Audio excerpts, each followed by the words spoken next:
परंतु भ्राता, जैसे दोषी हम हैं, वैसे दोष धनुष और बाण का भी तो है। 3 मटके को फोड़ने को कहा था, उसने तो सारे आश्रम को जलमग्न कर दिया। धनुष और बाण साधन है कुश, और साधन में बुद्धि नहीं होती। लक्ष्य प्राप्ति के लिए बल और बुद्धि साधक का होता है, इसलिए बुद्धि का उपयोग मनुष्य को ही करना होता है। वाह वाह, ज्ञानी हो भैया। ज्ञानी नहीं, महाज्ञानी हूँ। यदि महाज्ञानी हो तो अपनी बुद्धि का प्रयोग पहले क्यों नहीं किया? सारे मटके तोड़ दो बोल दिया। क्योंकि हमारा मार्गदर्शन राम नाम ने किया था कि लक्ष्य कैसे साधें, और लक्ष्य साधने के लिए शक्ति उतनी ही लगनी चाहिए जितनी उसकी आवश्यकता हो। और यही सीख श्री राम का नाम लिखे बाण ने हमें बाद में दी है। मार्ग तो वो बताते हैं, हम तो केवल अनुभव से सीखते हैं। मैं भी अनुभव से बोल रहा हूँ भैया, भूल हो गई, अब नहीं बोलूंगा। दंड मिलता है मेरे बोलने से। माता ने हमें दंड कष्ट देने के लिए नहीं, ज्ञान देने के लिए दिया है, ताकि हमारी बुद्धि का विकास हो सके। अब देखो, जो बात मैं सुनकर समझता हूँ वो बात तुम दंड पाकर ही समझते हो। महाज्ञानी है आप, मैं क्या समझूंगा? मैं तो आपका बस एक शस्त्र हूँ। संविधान तो आपके मन से होता है। बाण चलाने में भले ही तुमसे आगे हूँ, किंतु बातों में तुम्हें कोई नहीं पकड़ सकता।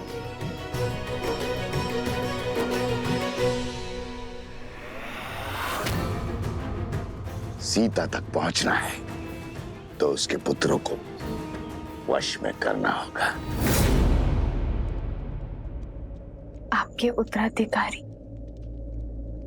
धर्म और कर्तव्य के पथ के लिए सच हो रहे हैं आर्य।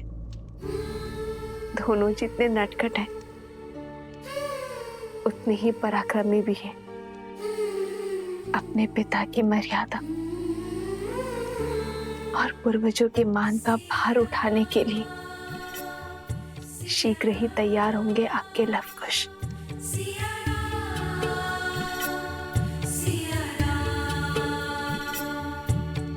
दोनों एक हैं, बस यही सच है। राम लक्ष्य और राम ही पथ है। विरह की आग में जले सिया राम। एक है तन और एक है प्राण। इस रात को एक सक्षम राजा ही नहीं, सर्वश्रेष्ठ उत्तराधिकारी भी चाहिए। क्या दे पाओगे अयोध्या राज को उसकी महारानी? आपको तो भोजन खिला दिया है, किंतु हमारे दोनों पुत्र भूखे होंगे, और कुश को तो बहुत अधिक भूख लगती है आर्य।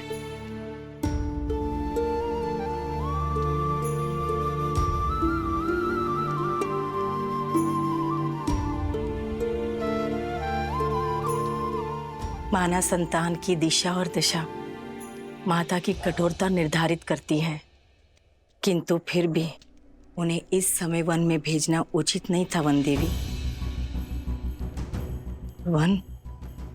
वन पशुओं से भरा है, उस पे असुरी शक्तियां। लवणासुर अवश्य मर चुका है, परंतु अभी भी असुरी शक्तियां आश्रम के चारों ओर मंडरा रही है, अवसर की प्रतीक्षा में।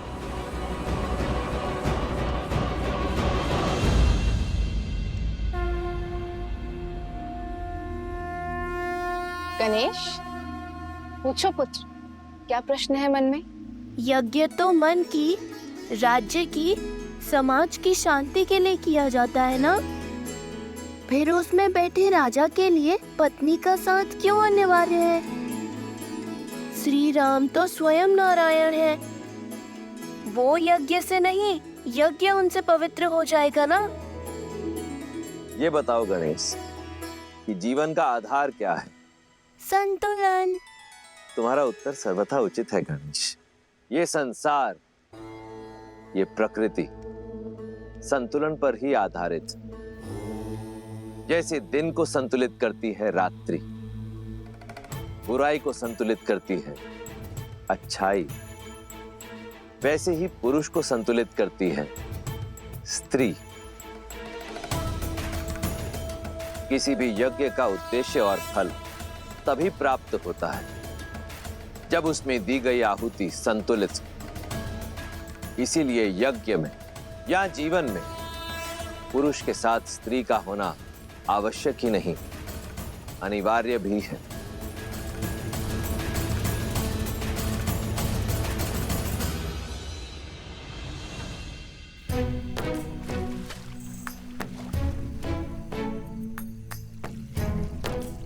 ये क्या कर रहे हो कुश? छोटे से बड़े में क्यों डाल रहे हो? समय व्यर्थ कर रहे हो। समय व्यर्थ नहीं भैया, जल की मात्रा की गिनती का माप बना रहा हूँ। माप है तो सही। चट्टान, सिर, पाँव, मुंड। नया माप लाता, नया माप। नया माप का समय है और ना ही उसकी आवश्यकता। तुम समय व्यर्थ कर रहे हो। पात्र भरो। हम यहाँ दंड स्वरूप आए, जल क्रीड़ा करने नहीं। क्या भैया, दंड तो पूरा कर रहे हैं ना। अब ऐसा भी बंधन नहीं था कि दंड भोगते भोगते थोड़ा सा आनंद और अभ्यास भी ना किया जाए। अभ्यास ठीक है, परंतु आनंद करने में यदि समय व्यर्थ करोगे तो कैसे होगा? अभी हमें सरोवर से आश्रम के कितने चक्कर लगाने हैं। जब हम चक्कर लगाएंगे तब मैं अंतर मापने का नया तरीका खोजूंगा।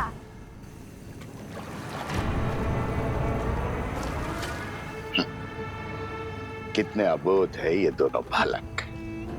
पुनः आश्रम नहीं पहुंचेंगे तो माता को तो ढूंढने बाहर आना ही होगा।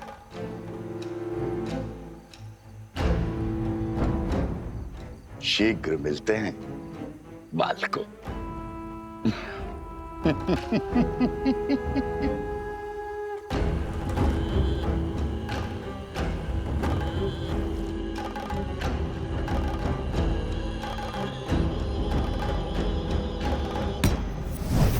क्या आदेश है राक्षस श्रेष्ठ? किसे सताना है? रहोगे राक्षस के राक्षसी। कभी तो पुण्य का काम किया करो। यहाँ दो सुंदर कोमल अबोध बालक आए हैं और थके हुए भी हैं। उन्हें अपनी शक्ति से निंद्रा दे रहा हूं। बाकी का काम हम स्वयं करेंगे। जाओ।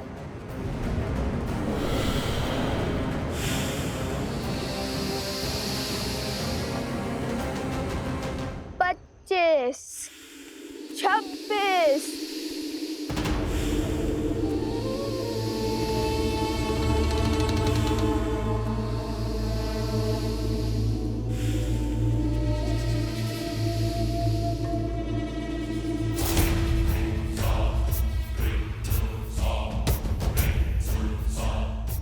सत्ताईस, 28। ये क्या कर रहे हो कुश? बताया तो था, अंतर गिनने का नया तरीका। पहले भूख, अब ये निद्रा। कुछ भोजन मिल जाता तो कितना अच्छा होता। नहीं, 41। जब तक कार्य पूर्ण नहीं होता तब तक ना ही हम भोजन कर सकते हैं और ना ही निद्रा ले सकते हैं। नहीं तो माता के मन को ठेस पहुंचेगी। चलो मैं तुम्हें वो प्रसंग सुनाता हूँ जिसे सुनकर तुम्हें सदा हंसी आती है कि कैसे हनुमान जी ने अपनी पूंछ से लंका में आग लगाई थी। सुनाओ। यदि रोकूंगा तो आप रुकोगे तो नहीं। सुनाई दीजिए।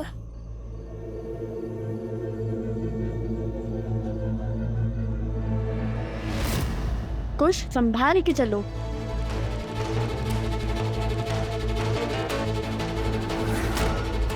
कुश,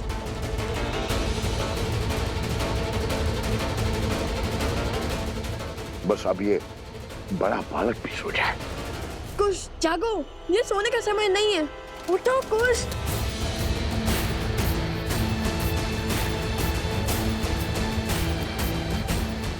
कुश जागो, कुश।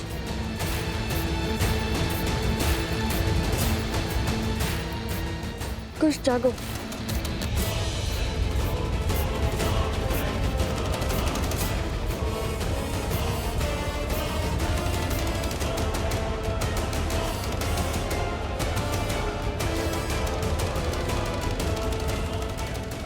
75। गिनती बोलने की जगह श्री राम का नाम लो, भूख भी मिट जाएगी और निद्रा भी। चलो बोलो राम। श्री राम। 75 श्री राम। 76 श्री राम। केवल श्री राम। केवल श्री राम। केवल श्री राम। केवल श्री राम। श्री राम। श्री राम। श्री राम। श्री राम। श्री राम। श्री राम। श्री राम। श्री राम। श्री राम। श्री राम। और ये राम का नाम क्यों हर बार मेरे आड़े आता है? सारा परिश्रम व्यर्थ कर दिया। ये थी तुम्हारी शक्ति, बढ़ाओ अपनी शक्ति। अगर ये दोनों नहीं सोए ना तो मैं तुम सबको सदा सदा के लिए सुला दूंगा। जाओ। राम। राम। राम। राम। राम।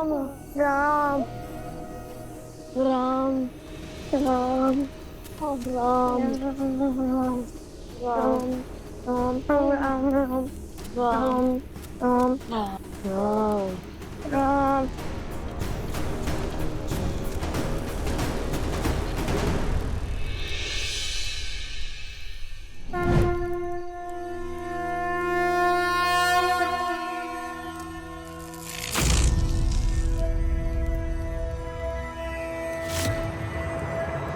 अरे ये कैसा चमत्कार है? आश्रम में प्रवेश करते ही निद्रा छूमंतर हो गई। लग रहा है जैसे निद्रा आ ही नहीं रही थी। अरे तुम जल ले भी आए?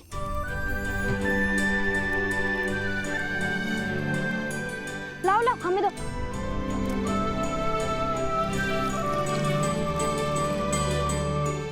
तुम दोनों ठीक तो हो ना? बहुत वीर हो। लव, कुश, पर इतना जल आश्रम के लिए पर्याप्त नहीं होगा, और जल की आवश्यकता होगी। तो क्या वन देवी के पुत्र थकते नहीं हैं?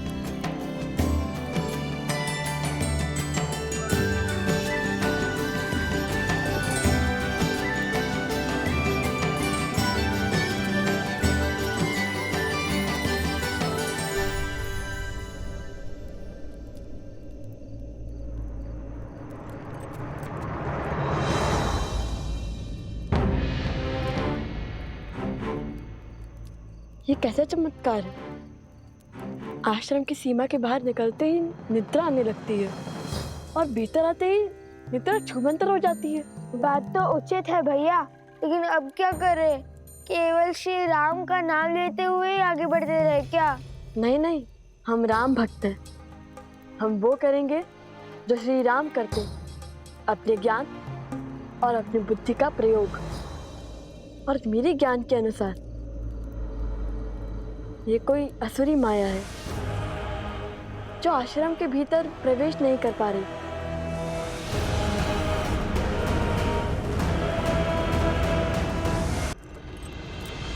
तो आज छिनबिन कर ही देते हैं भैया।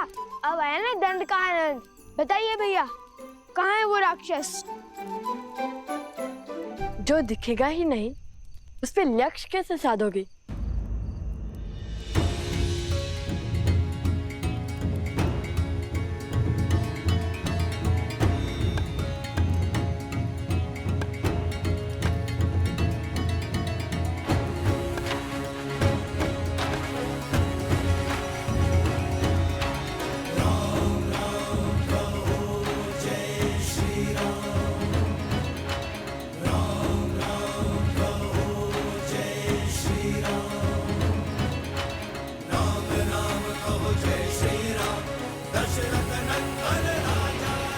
अब समझा, गुरुदेव ने एक बार बताया था घाट के पात्र में 5 वेदों का वास होता है और उस पे श्री राम का नाम तो और पवित्र और सशक्त बना देगा। इसमें माया प्रवेश नहीं कर सकती लव भैया। लव भैया, उचित समय पर उचित पद स्मरण आता है आपको। इसलिए तो मैं आपका अनुसंधान करता हूँ।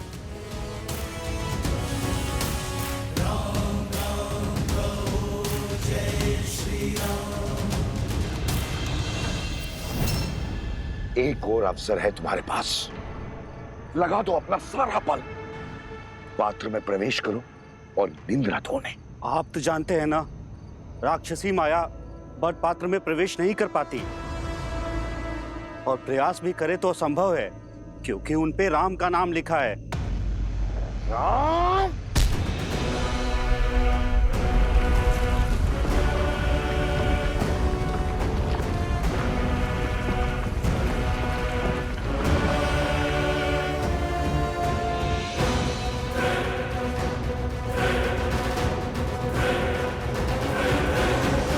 नहीं,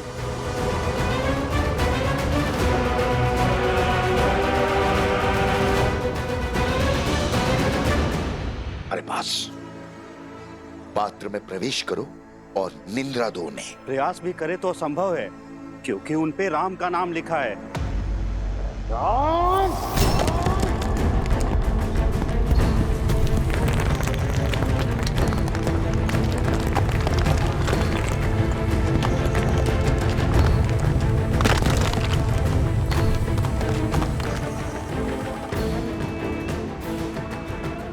नहीं, घड़ा मत उठाना। ये सब किसी माया जाल से लगता है। चलो ऐसे ही आगे बढ़ते हैं। श्री राम, श्री राम, श्री राम। अभी भी नहीं गिरा पात्र। कोई बात नहीं, जल भरने के लिए जब झुकोगे तो पात्र तो उतारना पड़ेगा। तुम सब सज्ज रहना, जैसे ही वो जल भरने के लिए पात्र निकालें, आक्रमण कर देना और दोनों को सुला देना, समझे? जाओ।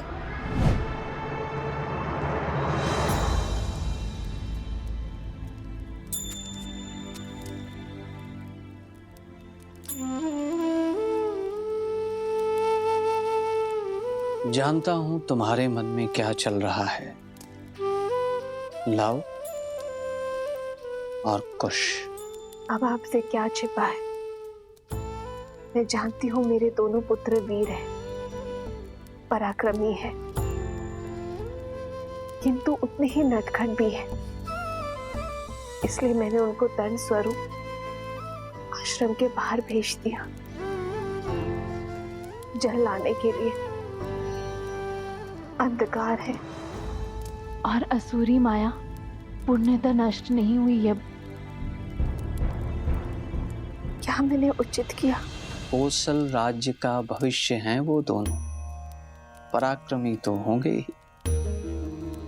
नाविक की योग्यता की पहचान चक्रवात में ही होती है, स्थिर जल में नहीं बंदेवी। तुम्हारे पुत्रों ने आश्रम में रहकर बहुत कुछ सीखा है, किंतु अब समय है बाहर के संसार को जानने का, उसे समझने का। मुझे आपके कहे हर शब्द पर और अपने पुत्रों के शौर्य पर पूरा विश्वास है, और अब तो मुझे प्रतीक्षा है केवल उस क्षण की जब मेरे पुत्र अपने पिता, अपने पूजने से मिलेंगे, प्रभु श्री राम से मिलेंगे। तथास्तु। और लव कुश की चिंता छोड़ दो बंदेवी। अपने पिता और माता की भांति उनमें भी हर संकट का हल खोजने का सामर्थ्य है।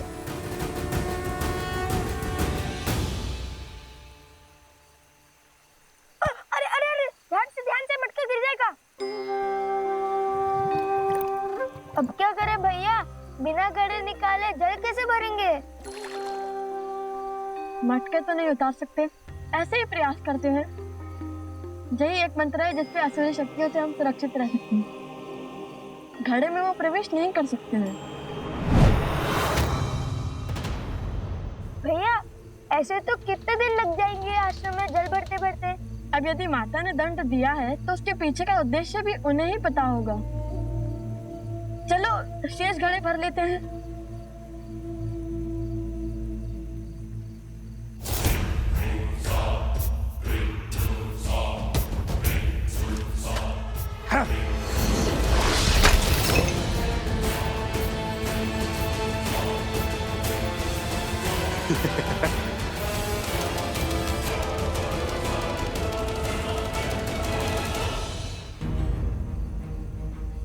यहाँ अवश्य ही कोई असुरी माया है जो हमें रोकना चाहती है।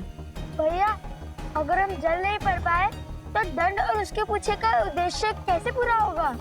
किसी भी समस्या का हल रोने से नहीं, सोचने से होता है।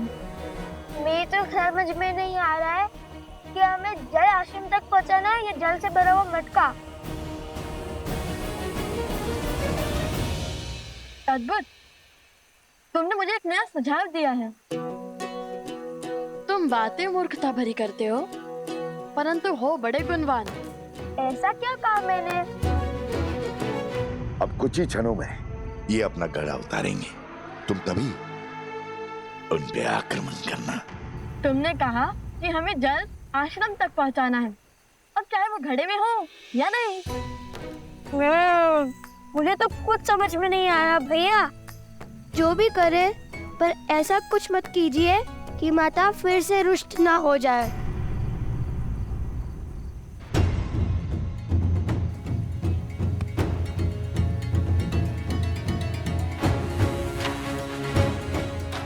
तुम चिंतित न हो, तुमने जो सुझाव दिया है उससे माता प्रसन्न नहीं होंगी, दुखी नहीं। तो बोलो जय श्री राम, जय श्री राम, जय श्री राम, जय श्री राम, जय श्री राम, जय श्री राम।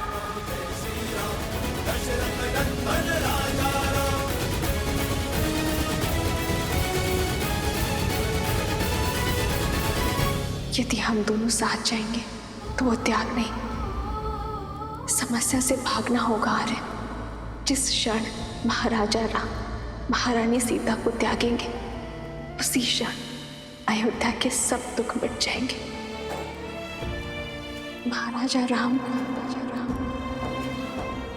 महारानी का त्याग करना होगा। राम इस राज को एक सक्षम राजा ही नहीं, सर्वश्रेष्ठ उत्तराधिकारी भी चाहिए।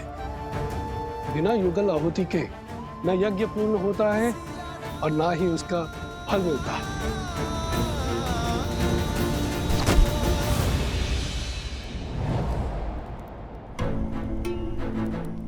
हनुमान,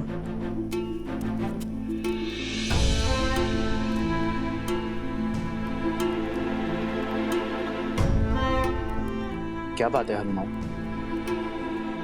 तुम्हारे मुख पर व्याकुलता? प्रभु, सहस्त्र रावण के पुत्र चंद्रबाहु ने वानर राज सुग्रीव की पुत्री त्रिनावती का अपहरण कर लिया है। इस कारण महाराज सुग्रीव के राज्य में बहुत अशांति फैल गई है। इस विपदा से निपटने के लिए महाराज सुग्रीव आपका परामर्श और आपकी सहायता चाहते हैं।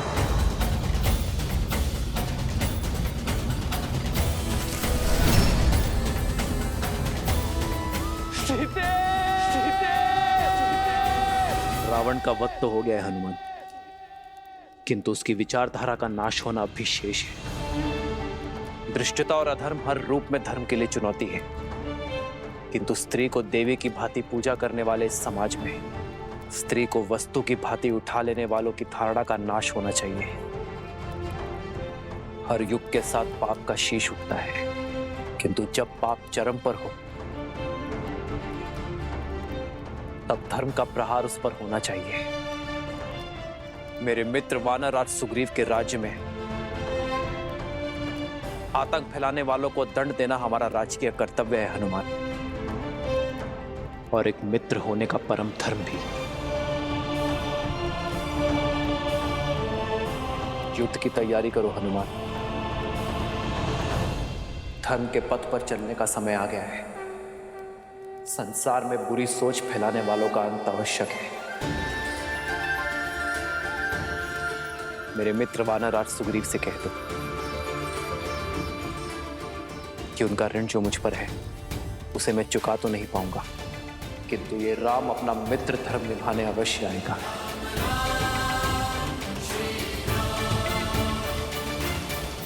वंदिनी, वंदिनी, वंदिनी, क्या हुआ कुमुदनी? पूछे मत, आइए देखिए क्या किया है आपके लवकुश ने। अब क्या कर दिया लवकुश ने? देखिए।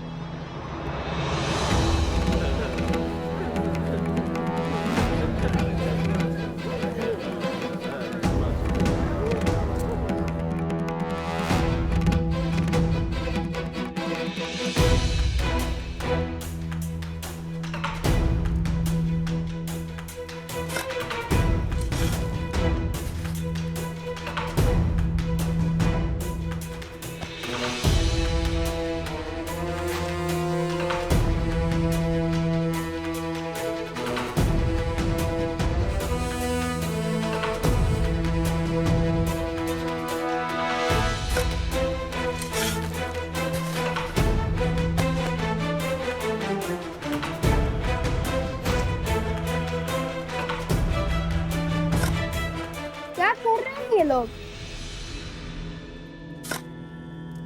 लव कुश, ये जल भरने के स्थान पर क्या कर रहे हो तुम दोनों? यहाँ और ये सर पर मटके। सब बताते हैं माता, सब बताते हैं, बस कुछ क्षण रुक जाइए।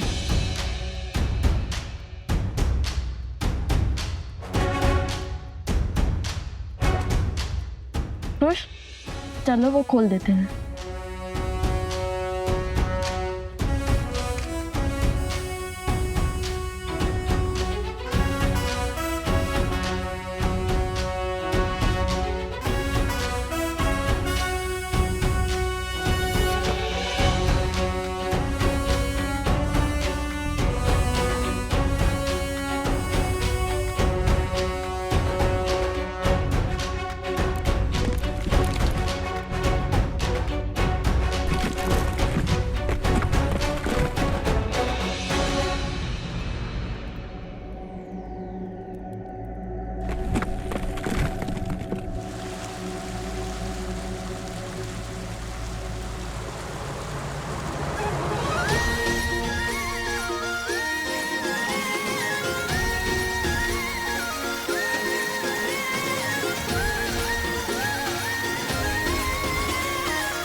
क्षण भर पहले जल की एक बूंद नहीं थी और अब देखो पूरी की पूरी नहर बन गई है।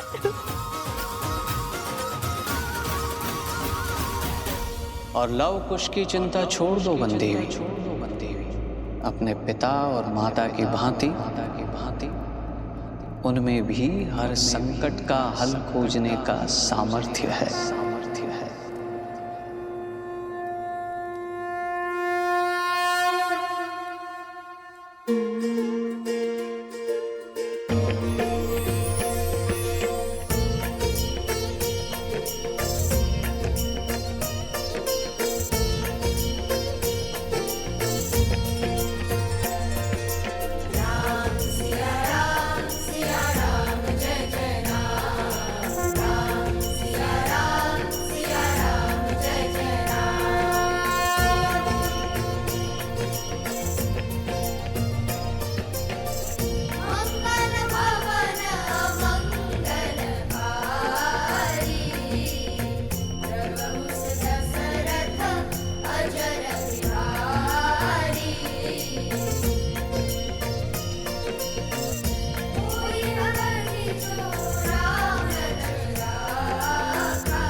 माता, पता है भैया ने क्या सोचा कि नदी के पास जाने से अच्छा नदी को यहाँ ही बुला दिया जाए। अब इस आश्रम में किसी को भी जल की समस्या नहीं होगी, चाहे कोई बालक कितने भी मटके की ना फोड़ दे।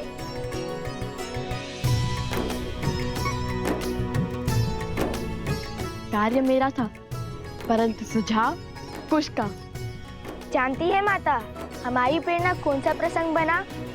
जब नल और नील ने राम नाम लिखकर लंका तक सेतु बनाया था, तो हमने सोचा जब राम नाम का पत्थर सागर में तैर सकता है, तो राम नाम का फावड़ा नदी के लिए मार्ग क्यों नहीं बना सकता?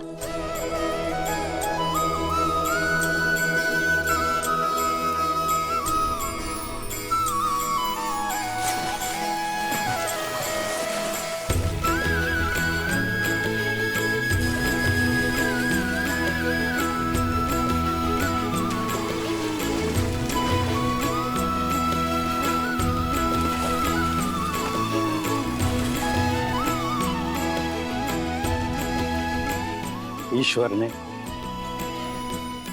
लव कुश के भविष्य में क्या रचा है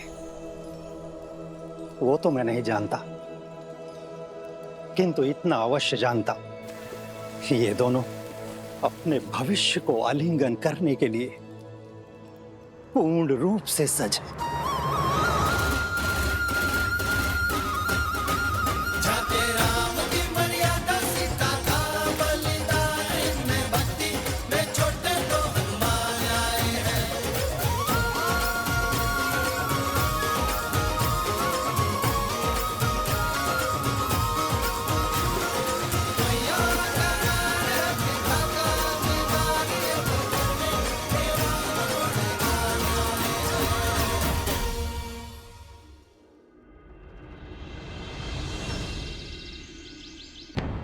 माना कर्तव्य महत्वपूर्ण है राम, परंतु अश्वमेध की घोषणा करके उसे रोक देना अशुभ भी है और अपयश कारक भी। अश्वमेध यज्ञ अवश्य होगा आचार्य।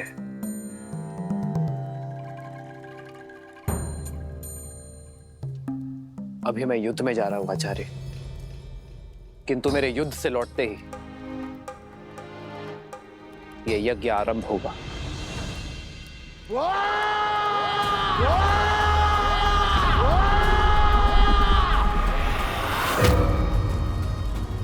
सहस्त्रमुख रावण पराजय के बाद पीछे नहीं हटता और प्रचंड शक्ति से वार करता है। अश्वमेध यज्ञ कदापि नहीं होगा, राम राज्य कभी स्थापित नहीं होगा। पिताश्री, चंद्रबाहु ने आपकी आज्ञा का पालन कर सुग्रीव की पुत्री तृणावती का अपहरण कर लिया है।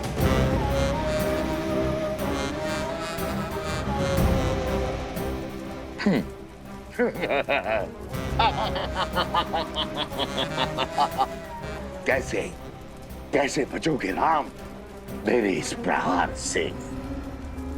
अब राम को सुग्रीव की सहायता के लिए जाना होगा और अयोध्या अश्वमेध यज्ञ से वंचित रह जाएगी। और राम के जाते ही हम अपनी शक्ति से उसकी प्रजा में पुनः धर्म की स्थापना कर देंगे।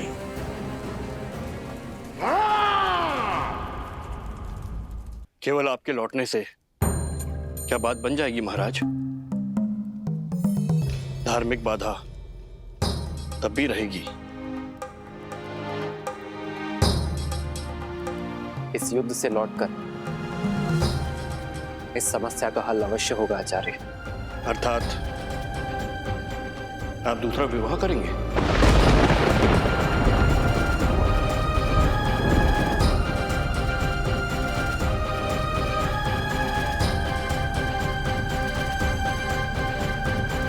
रघुकुल रीत सदा चली आई, प्राण जाए पर वचन न जाए। एक बार वचन देने पर उस विषय में आपका शिष्य दोबारा कैसे सोच सकता है? मैंने सीता को एक पत्नी व्रत का वचन दिया है। परंतु मेरे विवाह के बिना भी अश्वमेध यज्ञ अवश्य होगा।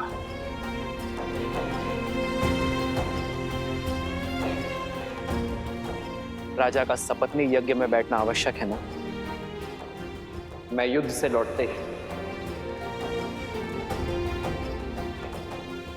भरत को अयोध्या का महाराज घोषित कर दूंगा।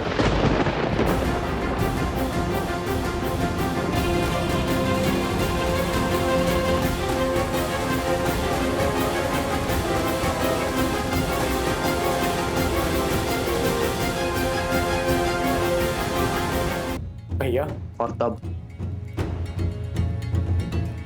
भरत अपनी पत्नी के साथ यज्ञ की वेदी पर भी बैठेगा और अयोध्या का महाराज होने के नाते अपना दायित्व भी निभाएगा।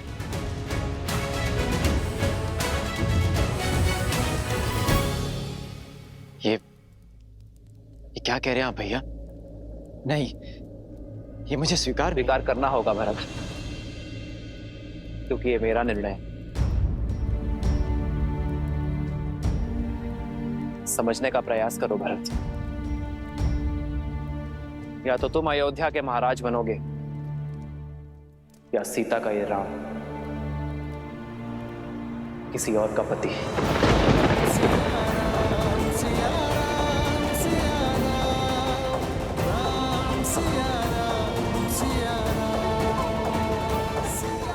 और मेरा चयन तुम जानते हो भरत। मैंने एक पत्नी व्रत धारण किया है।